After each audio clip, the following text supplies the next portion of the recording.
This evening on the VC3 News Update, Taiwan makes monetary donation towards the purchasing of diabetes testing equipment for St. Vincent and the Grenadines. The Police Cooperative Credit Union sponsors the Police Christmas Caroling Contest for 2020. And new medicinal cannabis farm called 32 Islands Inc. has been launched here. In sports, locally, Layo United meets Avenues United from 6 p.m. to be followed by Hope International versus System 3 on Friday in the National Club Championships. In the region, West Indies head coach Phil Simmons outlined that big partnerships and big hundreds are what he would be looking for from his batters in the warm-up game. Join us at 7 p.m. for these stories and more on the VC3 News Update.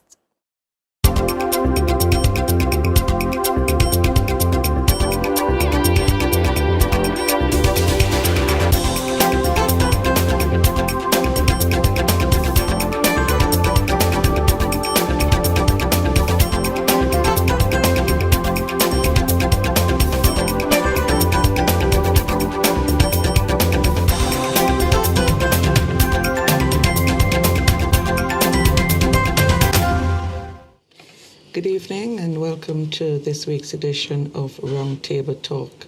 Today, Wednesday, November 25th, marks the beginning of 16 days of activism. In fact, today, the 25th, is actually the International Day for the Elimination of Violence Against Women.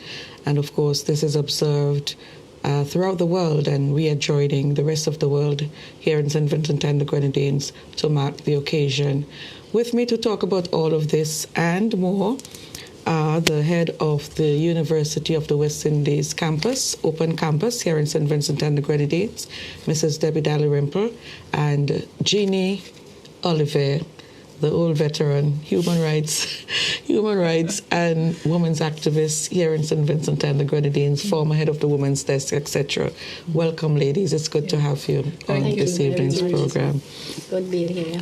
Let's begin about talking about a little bit about the significance of this day. What is the background regarding its observation? Well, Teresa, this started some 60 years ago in discussion today with the youths at Marion House. There were 3 sisters from the Dominican Republic who were activists, and they really were activists.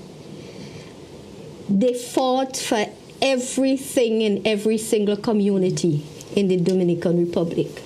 Any issue, any social issue, any political issue, any issue that reared its ugly head, they championed that particular issue. And so the 3 sisters, they were referred to as the butterflies. Because, butterflies fit here and there and everywhere, and so they were in the Dominican Republic. At that time, there was the president of the Dominican Republic was a dictator. And they fought tooth and nail because they thought that there was absolutely no democracy anywhere.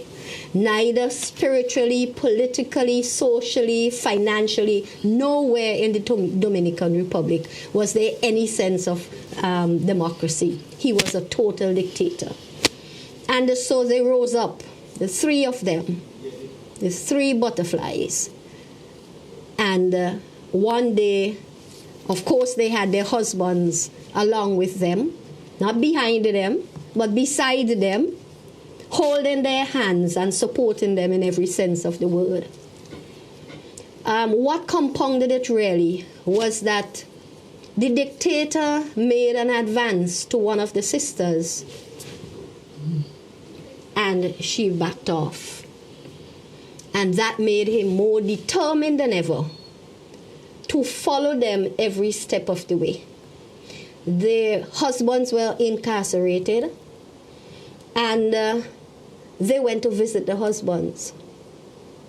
And on returning from the visit, they were assassinated, all 3 of them, in 1960. The Mirabel sisters. commonly known as the butterflies. And they were assassinated because of their activism addressing issues in every community within the Dominican Republic. And so women within the Dominican Republic, on going to the United Nations meeting and OAS meeting over and over again, they demanded that a day be designated in honor of the work that the sisters did.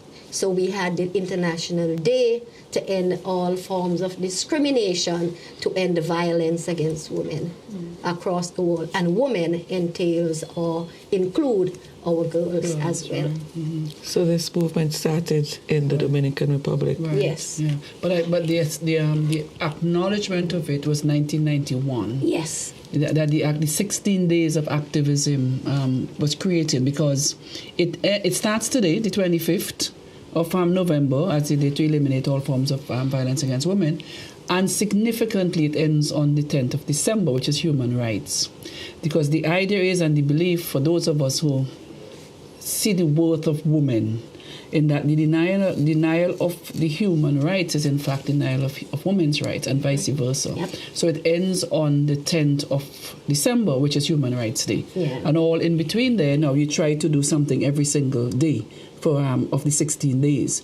That would be significant. Now, in St. Vincent, I know Jeannie, my dear friend here, has been beating the horse, sometimes a dead horse, in St. Vincent to try to get people to understand that when women are not counted, we are losing more than half of what we can be in St. Vincent, our productivity, our culture, and everything. So, at the University of the West Indies, the 16 days of activism, we thought that the university ought to be more than simply a place that you go and you get your A's and what we have, your first class honors and second class honors. It should be a place where you come out of there more aware and more of an activist and an advocate. So we decided that this year we would commemorate the 16 days of activism. And what we have done is to ask women across the broad spectrum in St. Vincent and the Grenadines. We have some of our students, and we have students from the other campuses. We have a couple of students from our campus. We've asked Miss Batiste, who is the Speaker of the House of Assembly of the OECS. We've asked people in media. You, Teresa, we expect to hear from you. Other lawyers, community workers who have been involved in this work. And when folks had asked me, what would you want us to say? I said, for each day of the 16 days, say something that is meaningful to you. I am not going to tell you what to say. You say something. I was just saying to Jeannie, one of our students had a poem which she read, and I just heard it tonight for the first time. Beautiful poem about domestic violence. And the idea is, we're not doing the 16 days to see at the end of it all forms of violence will be done. We want people to be aware. And in being aware, what can you do? What are some of the simple little things you can do to respect women and to say no to the violence? Because we all know it's the most dehumanizing thing that can happen, that someone would think so little of you that you could be beaten. So, part of it is really from the university level to raise awareness and to accept our role as change agent. We're not just there to change for you to have a degree, but to change in the way you think and your sense of responsibility to your community. So that was our motivation for it. And we're hoping that maybe next year we could be grander and bigger. But for now, let us just acknowledge those 16 days and have women all over just say what's in their heart about domestic violence. So this is actually the first year that we've been doing it, yes. And Teresa, that has blossomed because of Debbie's background as a social worker and as a community activist as well, coming from the background of adult education, where she thinks and she sees and she knows how important it is for us to be able to share knowledge, because knowledge is power. That's right. And in order for us to have the change, not only from community college to university, but change in terms of our mindset, change in terms of our action. And awareness, just to be aware that it's there. Growing up I am a little bit older now than I was yesterday, but in growing up, we see it. We've seen it in our communities. And we ourselves growing up, well, certainly I did. You feel this sense of shame, even though you're not being beaten, but to watch a woman be degraded like that. We've seen it in our communities, the drag out and so on. And you would think in 2020 that things would be different. And you would think in 2020 that with women being educated and Jeannie herself has said so many times about how many women are permanent secretaries and heads of this and that. And yet we still have to have 16 days of activism. Exactly. We still have to have all the themes on Women's Day to say, treat us right, treat us with respect. We are equal partners. Accept us for who we are. You know, we contribute significantly to our country, not only economically, not only educationally, but we are the ones who take the elastic and stretch it when we have the monies in our hands, whether we are sharing it with our partners or whether we are employed and spending our own money. We are the ones who are doing the work. And in my mind, we are the greatest managers. I don't care who would laugh. Like I am doing. You know, like Debbie is doing now. But nobody could teach us how to manage. Women have been making do for centuries. Yes. Whatever you have in your hand, you make do. Yes. And you nurture the next generation and you instill values and all of that. This is why I remember when the women's movement was relatively new in St. Vincent, there was a big discussion on radio about women going out and bringing in the bacon and how much time we bring in the bacon and so on. And I remember listening and saying, but even if we don't go out and bring in the bacon, what we do at home is so significant. We are raising the next generation. Mm-hmm. We are showing the children how to stretch that elastic and how to make do. We're teaching them how not to just be envious of other people, but to learn to bring up, have your own values. We're doing that in the home. Even if we're not going out and bringing in a salary, what we do there is just even more significant. Yes, definitely. Years ago, Adrian Fraser, who is now head of our regional that compares with the where we go to in England, okay, to get redress when we are dissatisfied with what is happening. Adrian Saunders. Because I think what the reason I wondering what did Adrian Fraser become head of? Adrian Saunders, yes, CCJ, yes. Head of CCJ. Even Adrian had to say in one case, let us look at what the women do. She may not be bringing in an income, but let us list her chores, let us list her tasks, and let us monetize it. And when you monetize it, you can't compare it. You would be able to pay. Mm-hmm. When we come back after this, our first break, we want to look a little bit at the theme for this year's observation of International Day, Elimination of Violence against Women, and also talk a little bit about the various forms of violence, because as we all know, it's just not physical. Yeah. We'll be back in just a moment.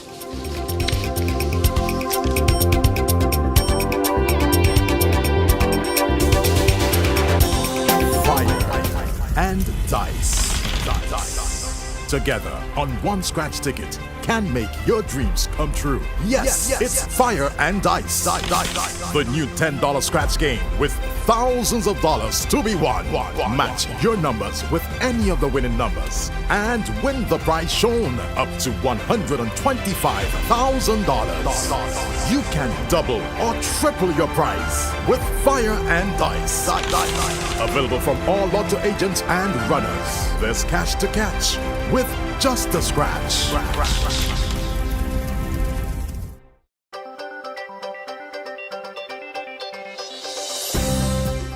This evening on the VC3 News Update, Taiwan makes monetary donation towards the purchasing of diabetes testing equipment for St. Vincent and the Grenadines.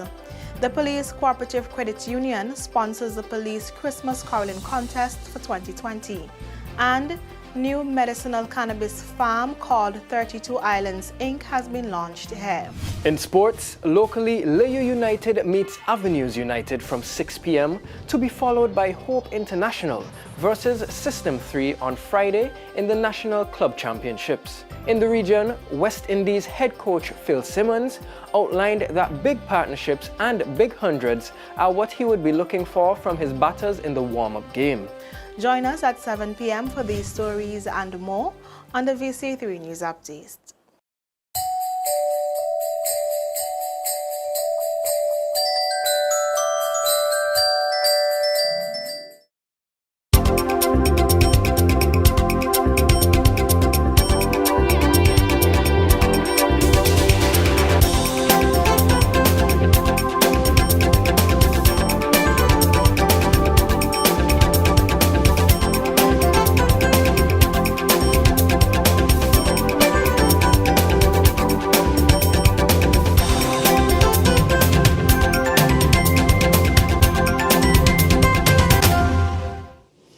Welcome back. The theme for this year is Orange the World. Fund, respond, prevent, collect. What does this mean, especially in the context of us here in St. Vincent and the Grenadines?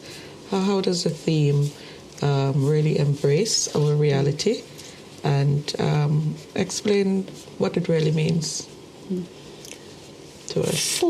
For me, what I understand, particularly when it speaks to Orange the World, and I just want to speak to that one first, is that we have a responsibility to educate. Freeness in terms of making people free from violence. However we do it, in whatever form we do it, if we have to fund activities, so to do, if we have to respond to what is going on in our particular community or within our nation, okay? And if we have to collect data so that we can utilize that data to inform what we are doing and even inform the funding agencies so that we can get in with, and I'm not talking about international and regional agencies, I'm talking about our own corporate sector locally. They too have a role to play. I know some years ago, it was Scotiabank then, funded an entire 16 days of activism. So you give people knowledge, you let people be aware, inform people of what is going on. Whether it is within your community, because within St. Vincent and the Grenadines, there are specific communities where there are high incidences of violence. Okay? And violence against women. There are specific communities. I'm not going to name them. So what we do is to go out to the communities and educate them. Speak with them about the laws and the statutes. We speak to them about the mechanisms that are in place and what sort of redress they can get.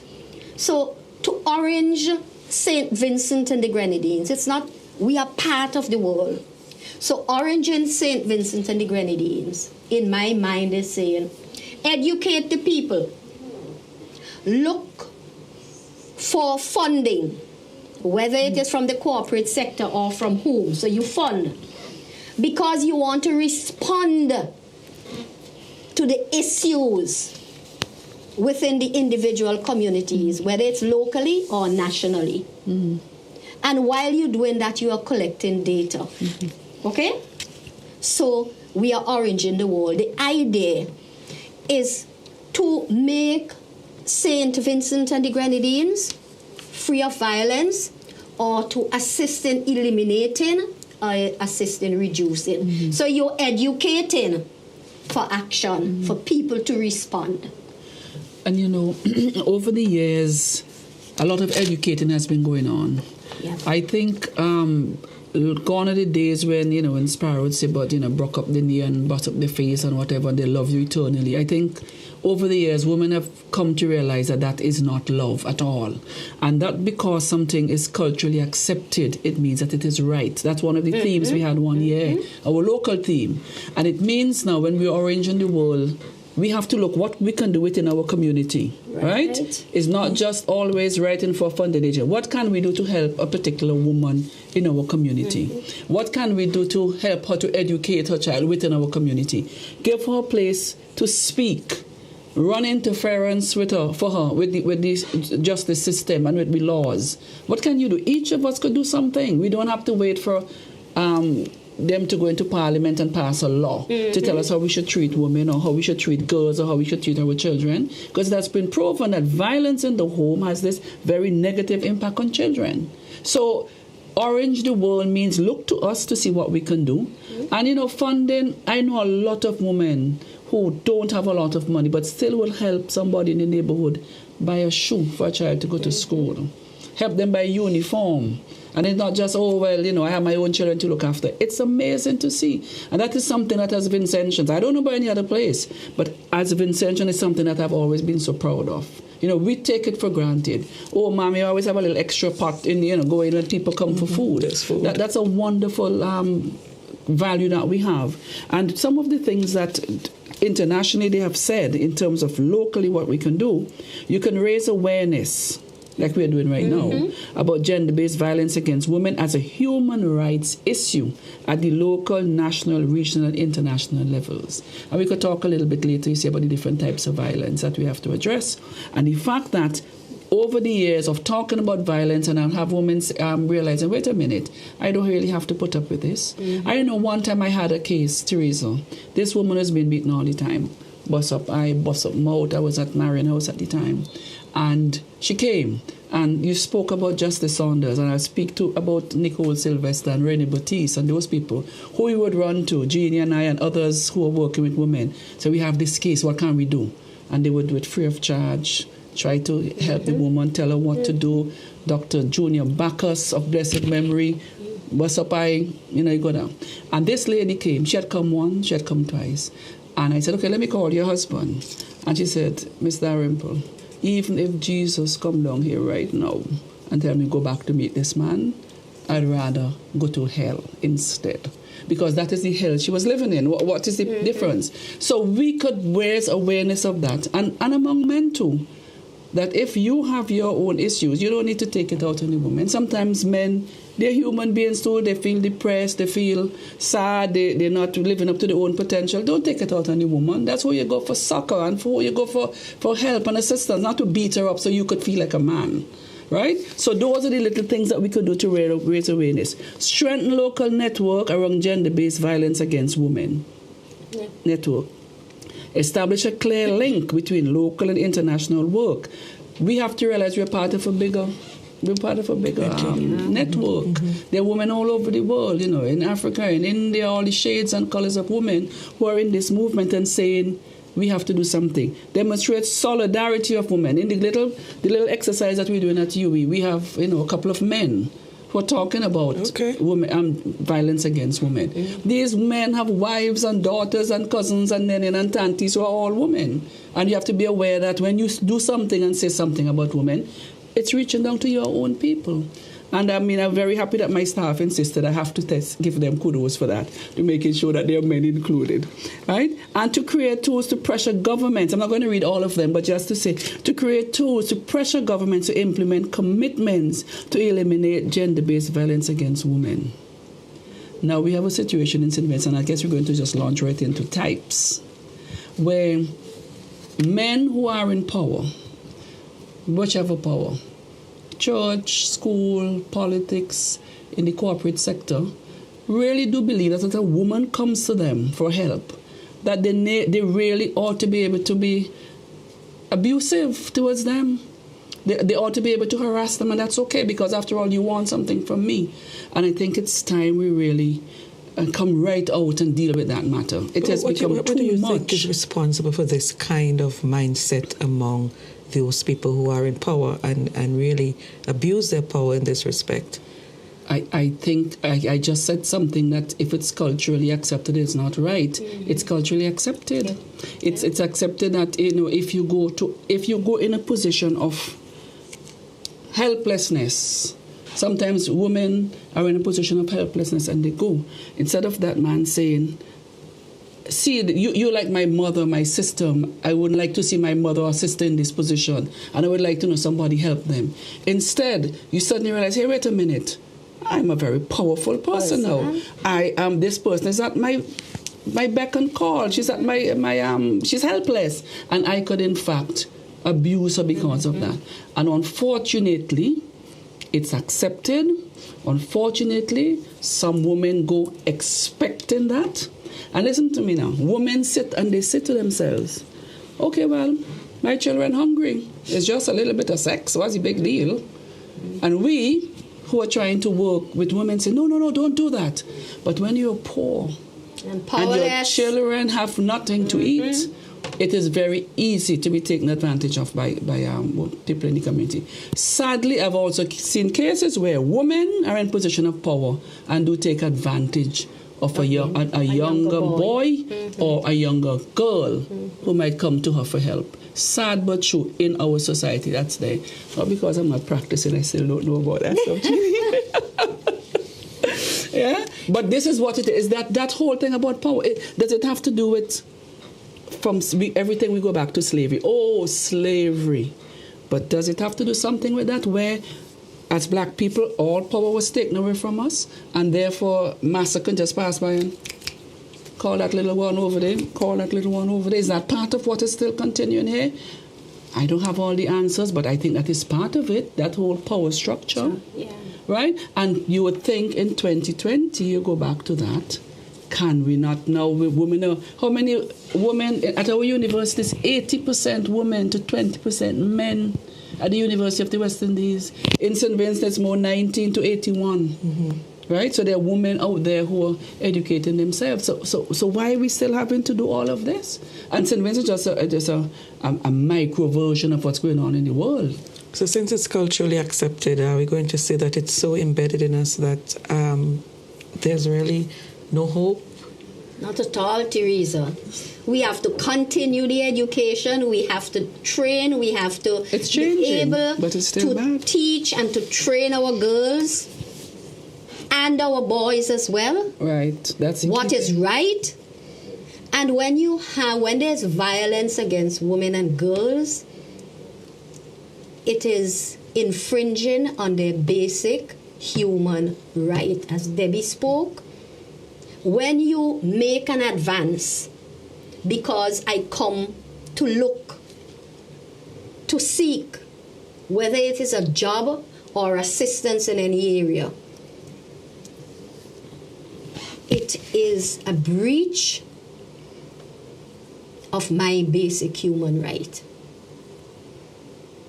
And in any case, these people are in power. These people have power and they have control. What else do you need? I mean, treat us as though we are civil, as though we are human beings. It seems as though you think immediately, particularly when the girls are pretty. Huh? Sorry, Jeannie, pretty have nothing to do with it. Well, in their mind, Debbie, in their mind, it's just a woman. She's pretty. It's just a girl. It's just somebody that you can. You know, when you were speaking just now, when you talked about boys too, we are doing boys a disservice as well.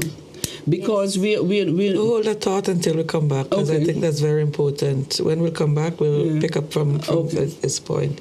We'll be back in just one moment.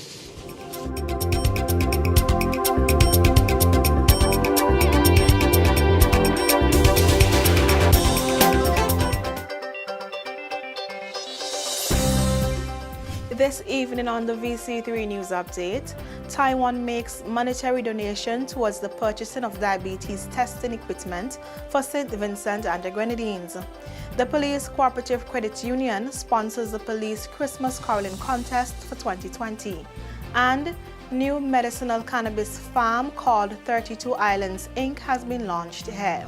In sports, locally, Layo United meets Avenues United from 6 p.m. to be followed by Hope International versus System 3 on Friday in the National Club Championships. In the region, West Indies head coach Phil Simmons outlined that big partnerships and big hundreds are what he would be looking for from his batters in the warm-up game.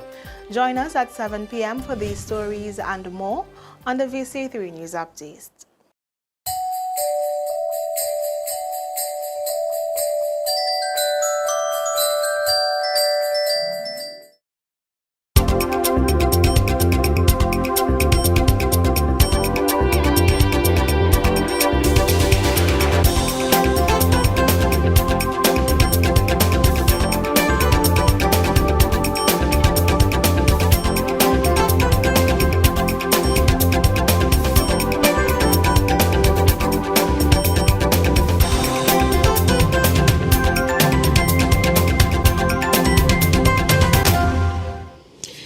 Welcome back. Debbie, just before we took that last break, you were making a point about that we were doing a disservice to our boys. That's right. So, because when a boy is observing, that is the way a man treats a woman. That's what you're teaching him. And you're also you're taking away from him also that ability to be softer, for want of a better word, to care, to show emotion. Right? To show the women in their life that they care. So therefore now they have to put up this big, tough guy act and hit a woman or, sexually abuse a woman or withhold economic support from a woman. And that's what you need to do to feel good. That's what you do to feel a man. So the fact that we continue to have this kind of a environment, it is a disservice to men to come into their own, for boys to come into their own as men, and to also change this whole view that a man is supposed to be this way and not that way. So when you have the violence in the home, you're treating, yes, the girls and the women are being treated badly, and yes, they are figuring that is how it ought to be. But we're also teaching the boys as well that's how they should behave, and that they do not have then access to the wide range of emotion that they should have as human beings. Yeah, you see, Debbie, there can absolutely be no true equality. We have no alternative but to include our men as part and parcel of the advocacy, the networking within our individual how do you include them? Because organizations. I don't suppose that in the majority of cases that they are willing participants. So how do we get them? You may be able to identify. Generally, they may not be willing. But there are those, Teresa, that you can identify. They may be few and far between. As in our days when I was at the Bureau and Debbie was at Adult Education. I mean, is Adrian. It was always Adri all the time. Pull him. So we could still identify a few men that we can work with, but generally, men are not willing to work with you because for some reason, they too may be a perpetrator. They too may be living within the confines of the burglar bars. But so you put in the burglar bars, but the thief is already inside, or the perpetrator is already inside. So but there are some men out there that we can count on and we work with. There are not many of them, but there are some of them. And in order for us to address this issue, we have no alternative because men and women have to work together to plan. It's our destiny. We have intentions. We're not going anywhere. And we live here and we will continue to live here. Part of the work as well is to start in your home, and there's a little boy and a little girl, to have them, how they interact and how they go to preschool and how they interact, and that's part of the work that has to be done. But there are also men who are role models, who boys could look at it to see, well, there's no stories of, okay, we don't know what's going on in people's homes. That's a fact. But generally speaking, there are some men in our society you could look up to and say, well, that's a man. That's how I would like to be. These are role models.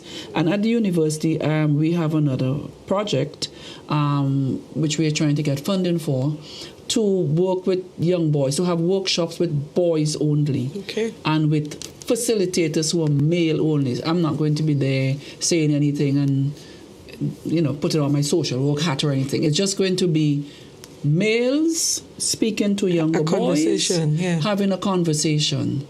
Because at the university, as you said, it's 2080. So what's going to happen down the road if we're going to have boys who, as I keep saying to people who I speak to, university is not just about getting a degree. It's university about changing the way you think, opening up your mind to being critical thinking, right? Mm-hmm. Open up your mind to know yourself and absorb, and as you absorb your profession, how does that change you? So if we're going to have a society where we have 80% of the girls going through that process and only 20% of the boys going through that process, what is going to say to our society? So we had this idea at the site that we would have that kind of, well, I spoke to Jeannie about it as well. We are all in the same work, mm-hmm. To speak to boys so that they could, that right in front of them you have a conversation, a man to a boy, not just a social worker saying, well, you ought to do this or you ought to do that and we need to change, but them to see right in front of you is an example of what a man should be.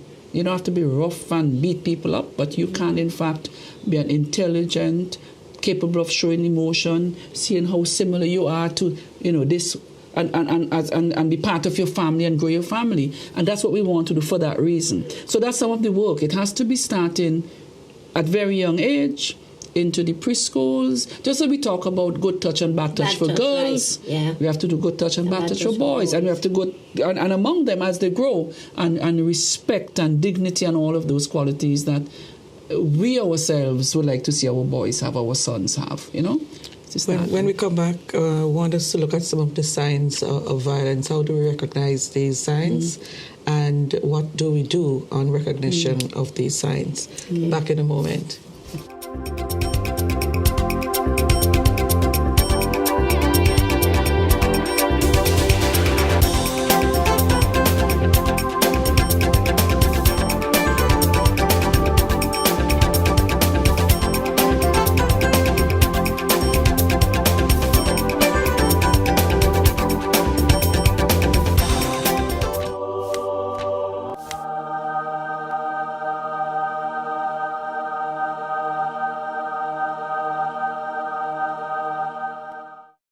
Fire and dice.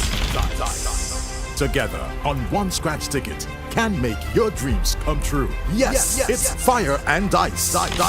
The new $10 scratch game with thousands of dollars to be won. Match your numbers with any of the winning numbers and win the prize shown up to $125,000. You can double or triple your prize with Fire and Dice. Available from all lotto agents and runners. There's cash to catch with just a scratch.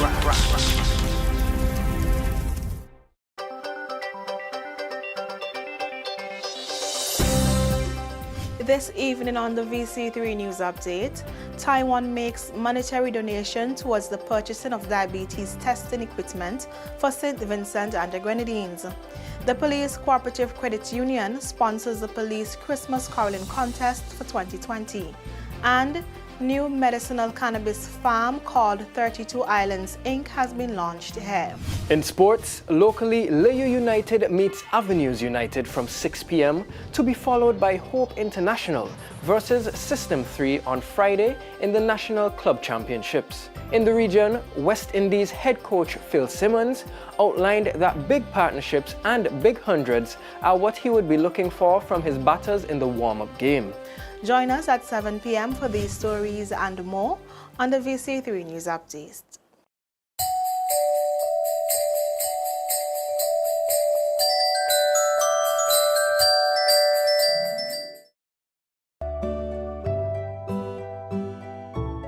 Dengue is a flu-like illness spread by the bite of an Aedes mosquito infected with the dengue virus. The Aedes mosquito can breed even in a small amount of water accumulated in any container-like object. Severe headache, pain behind the eyes, nausea and vomiting, high fever with 2 or more of the following symptoms: severe muscle and joint pain, a rash on the skin.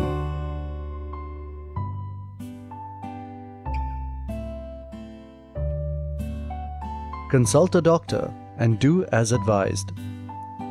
If advised hospital admission, do so immediately.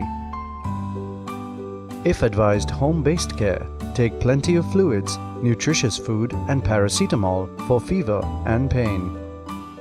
Prevent mosquito breeding and protect against mosquito bites. There is no treatment for dengue, but dengue can be prevented.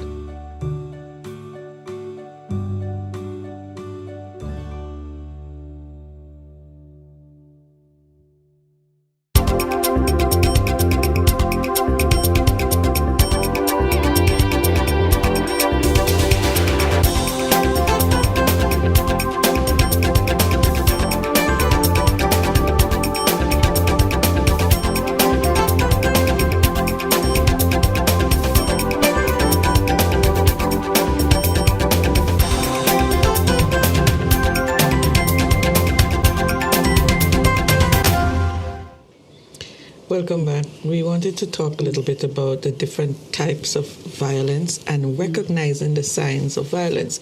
But during the break, we were having quite an interesting interaction where the whole question of it's not just violence against women per se, but women sometimes as being the perpetrators of violence. Mm-hmm. How do we address that and make sense of it? Right. Well, part of what the young man was talking about, that the mother being the disciplinarian in the home. For a lot of us, it's the father's disciplinarian. But I think maybe of equal measure. And I think that ties into our belief that discipline is somehow equal to punishment, is equal to violence. So that goes on from generation to generation. And again, with education, with us being exposed to other types of knowledge, you realize that discipline need not be violent. It need not be punishment. But a child does have a right to be disciplined, so that they could learn right from wrong. They could understand their consequences and there's for their behavior. But it need not be violent. And I know lots of times people would say, well, I get plenty licks and I turn out fine. And if you're like saying, really? You turn out fine? You think so? But really, I think it's something that is intergenerational. That is what we've been. That is what we learn. Back in the days when we did work with child abuse, and you would say to somebody, you could reason with your child. There's no need to hit. And the girls would say, well, I get plenty licks and I turn out good. So it's that kind of, again, the cultural acceptance that is the way you discipline. And as we get knowledge and as we improve, it will get better. But I also want to touch on the point that women, yes, are perpetrators of violence as well. Sometimes through their own frustrations, just as we talked just now about a man coming home and not being able to maybe get a promotion at work, and he comes home and he takes it out on the wife and children. Often if there's altercation and there's tension between the husband and the wife, the boyfriend and girlfriend, sometimes the children end up getting it as well, because that is how we have taken out our frustration too. So this is not at all a discussion about it's all men are bad and all women are good, because we know that women could also be the perpetrator of emotional violence, verbal abuse on men as well. So it has to be, as Jeannie rightly said, a partnership with men and women. And have, as you, Teresa, also said, to have a conversation going between men and women and to see, well, I'm going to be real social working now and say, well, how does that make you feel when somebody treats you like that?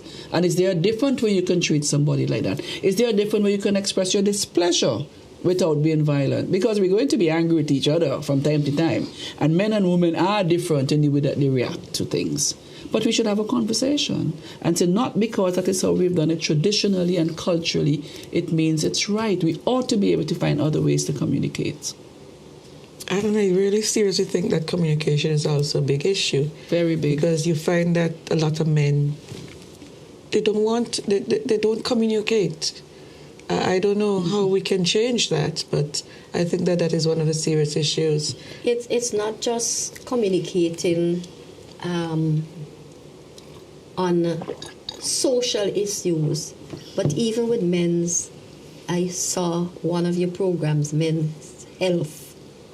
They don't talk. I don't know what is the problem. I am positive that, as I don't have a boy child, but I am positive that the girls are given an opportunity to speak, and just so the boys are given an opportunity to speak. But for some reason, our boys don't like to speak about their life and what is happening with them, whereas our girls will bell the cat all the time. Yeah, because we raise them not to be emotional, not to cry, not to be soft, not to let anybody know that you hurt them. Yeah. You just clam up. To be hard. And that's it, yeah. So again, that is why I keep saying it has to start interaction from since you're small. In the home, at preschool, at kindergarten, and that's where you have to start making the change. Us older ones kind of would try to talk at it, but it's the young ones that have to live it, as they grow up. I told my youths today, and the parents that were in the session today, that we have to start speaking when the children are in our stomach, or in our bellies. When we are pregnant, we have to start communicating with our children and continue to communicate all through preschool, primary, right up. We don't have a choice, because that is the only way in which we can form and foster the relationship with our children. The sad thing is, and this is probably nothing to do with male, female, but it's that when our children are doing well, yes, when they're nice behaved, when they come in first, we brag about them to everybody, and then we have the children in such a way that they're afraid to come to tell you when things not going so well, when they in fact came second to last in the class and so on, or when they like a boy and they in fact what they're feeling. We cut them off because we just want to hear the good things, wonderful things that we can reward them with. So the children are afraid. I used to my children, you tell me the good, the bad, and the ugly.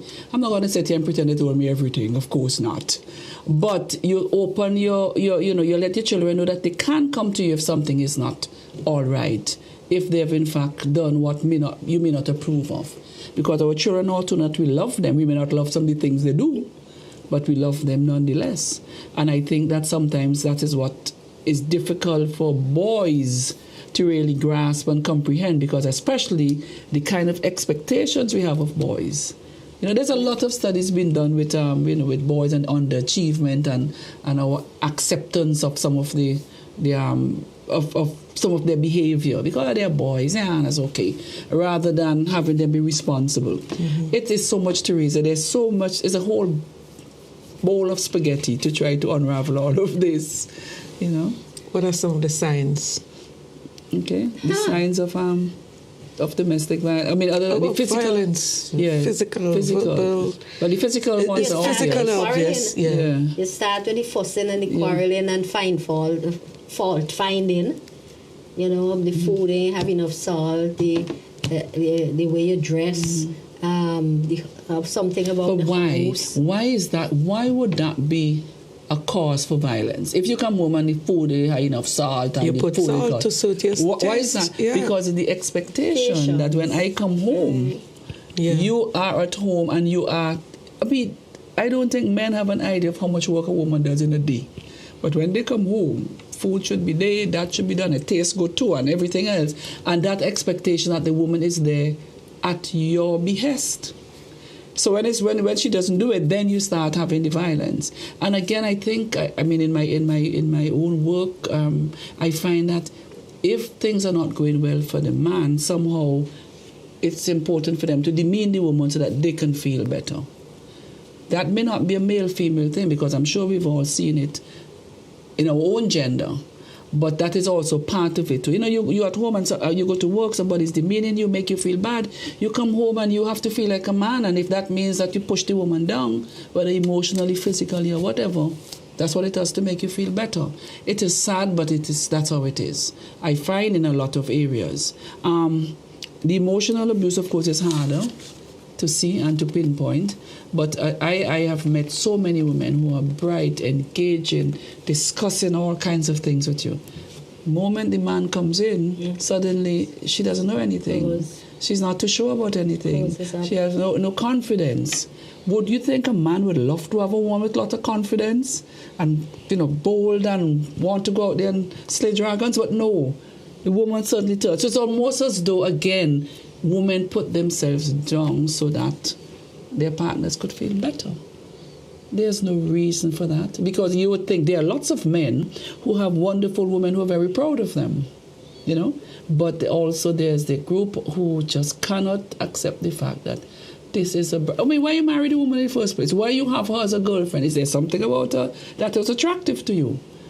But after a while, we've had cases where women start to go to school, start to work on their education, and as soon as she start doing well, trouble start. Because suddenly it's like she's now going to be more educated than me. She's going to work for more money. But instead of taking pride in the fact that now your woman has done so well and and take pride in it, you then start to pull her down and people have to drop out and so on. This is the kind of thing that happened. This kind of putting down of a woman so that you can feel better. All of this needs communication and conversation and more public education and all of that to continue.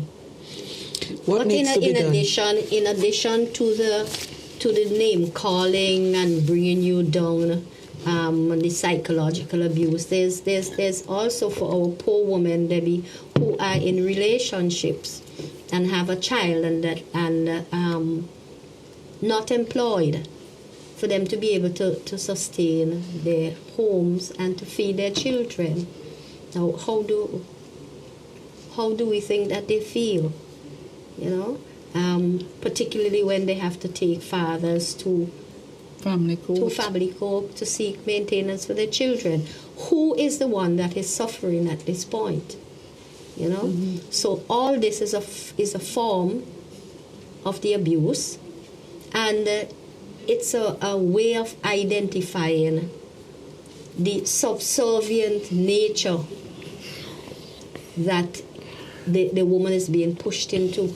Just one more comment I wanted to make in terms of types. The whole question of reproductive health. Yep. Right? A woman and a man is in a sexual relationship. Somehow the woman becomes a bad person if she goes off and gets the condoms.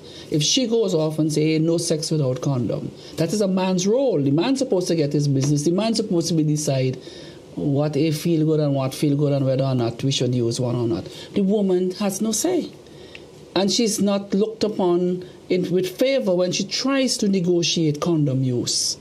Because that ain't for woman to do. When the woman becomes pregnant now, that's a whole other story. Suddenly, you can just walk. A woman can't walk because there's something growing in her belly. But the women seem to have, again, that control that they ought to have over their bodies and their own reproductive health is also a form of abuse. Sure is. Yeah. What can we do at the national level, policy level, community level? What is the way forward? What are some of the things that need to happen? Well, I told Jeannie to come with the laws. You have the laws, Jeannie? First of all, knowledge is power. We have a piece of legislation on our book, on our law books. It is called the Domestic Violence Act of 2015, number 7 of 2015. First thing, every woman, every man, every child that can understand needs to be taught, needs to have knowledge of this piece of legislation. Powerful legislation. It doesn't only address a man beating a woman or a woman beating a man, but it goes the entire gambit of domestic violence. And the piece of legislation is usually dealt with by the family court. I mean, it gives all of us, if you are aware that violence is being perpetrated against somebody, as a stakeholder, as a neighbor, as a teacher, as a professor, you have a responsibility. And the legislation says that if you know and you don't report, you can be held accountable. Yeah, but who enforces that, though? I mean, is there? So there's compulsory reporting, is what you're saying. Basically, but yes. Then, who but makes we sure have to educate people to be able to do it. Then, we have to educate people so that they will take action. They still think it's not their business. Well, I was told that today, and they may be afraid, right? Yes. To speak, to build the cat. Of course. And I'm saying, but you have a responsibility. You see, and there is still the thing that it is not your business. If man and wife having the problem, what you getting it for? If somebody disciplining the children, what you getting it for? And this is the attitude which allowed us to stand up in Tokyo and watch somebody chop a girl's neck off. Yeah. Because that much is a man-woman business really. Until it became clear that it was not just simply man and woman, that it was the girl's life was ending right in front of you there. I have always been ashamed of that, because I just felt that is what was going through most everybody's mind when they were watching. Oh, it's some man and a woman having some kind of trouble. I ain't even getting in that. Rather than say, hey man, what are you doing? Leave the, Mm-hmm. I've always felt that was what was the root of that, and that it still is. So when you have your meeting with your group today and they say, no, people would be afraid, they wouldn't want to say it's not their business. That's true. I have been cussed lots of times by women. I have not intervened in a man and woman fight in the street, I have to say that. But in terms of women or man doing something to a child, like box them, drag them or whatever, I would say, oh gosh, it's a child, come on. Say, well, it's my picnic and I could do what I want and I have to discipline them. No, they don't tell me what to do. So people get very upset when you try to intervene in that. And I have, not because of legislation, but because you pass by as an adult and you see a child being mistreated. You should say something and do something. It is. But there's the Child Justice Act as well, if we want to deal with children. We have legislation on our books, but the various departments that have responsibility need to do their work and educate the populace so that they are aware. Because, come on, Teresa and Debbie, if you don't know, how are you going to act? If you don't know what your role is, what your responsibility is, reference a piece of legislation. Somebody walks in and they come in the face all black and blue, and they tell you who did it. I can't send you. I have to pick you up and go with you. I'm going with you to the court and we're going for a protection order. And we're going to make certain that you spend your 48 hours, the 2 days that you're supposed to spend pending investigation. You spend it there so you have time to think about, boy, what to do. You think I should do that? I'm sorry, I'm not going to do it again. You have time to think. That brings us to the next thing, though, that in addition to the legislation and educating about that, it's going right back to what you were saying, Teresa, before, about communication, about men and women speaking to each other and them understanding that this is not love and that what I have to offer to this relationship, or to whether it's to the child, whether to my mother, whether to my boyfriend, whatever I bring to the relationship is valuable, and to listen. Mm-hmm. Right? So that kind of education also needs to be done, and to also to build into the, as we mentioned before, as the little ones get educated, to build that in, that sense of self, that sense of value, that sense of respect for the other, what do you say, sex or gender? Now, Jeannie, I'm out of touch. Gender. Yeah. You sure? That's gender. And perfect note on which to end this evening's edition. The question of gender. What is gender? That's another story. That's another story for another program. Yes. But it's obvious that education and continuous education is key, and we cannot and should not wait until these special days and occasions to do the educating. Agreed. That's right. Thank you very much, ladies. Head of the Open Campus of the UWI here in St. Vincent and the Grenadines, Deborah Dalrymple, and Jeannie Ollivierre, human rights activist. Probably will get you back for Human Rights Day, which is coming up soon. And feminists and women's activists, thank you once again for your expertise and for your time, and wishing you well on the 16 days of activism in which I myself will be participating. That's right. Okay, thank you very much, Teresa. Thank you, and see you next week for another edition of Roundtable Talk. Good evening.